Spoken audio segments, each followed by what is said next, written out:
வணக்கம் மக்களே, நம்ம மதுரை கேகே டிஜிட்டல்ல காம்போ ஆஃபர்ஸ் நிறையவே கொடுத்துட்டு இருக்கோம். டிவிகே ப்ராடக்ட்ஸ் எல்லாமே நம்மகிட்ட அவைலபிள் இருக்கு. 8 பொருள் அடங்கிய காம்போ பேக்ல என்னென்ன ப்ராடக்ட்ஸ் வருதுன்னு பார்க்கலாமா? ஃபர்ஸ்ட் பாத்தீங்கன்னா இது வந்து வாட்டர் ப்ரூஃப் ஸ்டிக்கர்னா பைக்ல ஒட்டுற வாட்டர் ப்ரூஃப் ஸ்டிக்கர்ங்க. இது நம்மகிட்ட வாங்கினவங்களுக்கு தெரியும், நம்ம ரெகுலர் கஸ்டமருக்கு தெரியும் எவ்வளவு குவாலிட்டியா இருக்கும், இந்த பாக்கெட் கார்டு எவ்வளவு குவாலிட்டியா இருக்கும்ன்றது தெரியும். இது டபுள் சைடுமே உங்களுக்கு வந்துரும். டபுள் சைடு தளபதி பிக்சர் போட்டு வந்துரும். கிளாத் பேஜ் பாத்தீங்கன்னா நம்ம தளபதி பிக்சரோட வந்துரும்.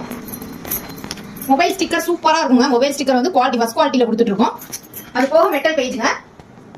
மெட்டல் பேஜ்லாம் பாத்தீங்கன்னா நல்லாவே இருக்கும். கீச்சைன் ஒன்று வந்துரும். பிளஸ் ஒரு டவல் ஒன்று. டவல் பாத்தீங்கன்னா நல்ல லென்த்தாவே இருக்கும். நான் வியர் பண்ணிட்டு அதே சேம் டவல் தாங்க வரும். பிளஸ் ஒரு 20-30 இன்ச்ல பிளாக் கொடுத்துருவோங்க. டோட்டலா ஒரு 8 பொருள் அடங்கிய காம்போ பேக் ஜஸ்ட் 333 கொடுத்துட்டு இருக்கோங்க. All over Tamil Nadu free shipping தான். ஆன்லைன் பேமெண்ட் மட்டும் தாங்க. கீழே வாட்ஸ்அப் நம்பருக்கு வாட்ஸ்அப் பண்ணுங்க. நன்றி மக்களே. நம்ம கேகே டிஜிட்டல் மதுரை கேம்புல தான் லொகேட் ஆயிருக்கு. வேணும்றவங்க டைரக்ட் விசிட் பண்ணி நம்ம ப்ராடக்ட் வாங்கிக்கலாங்க. அதை தொடர்ந்து நம்ம பேஜை மறக்காம ஃபாலோ பண்ணுங்க. உங்க டிவி நம்பருக்கு ஷேர் பண்ணுங்க. நன்றி மக்களே.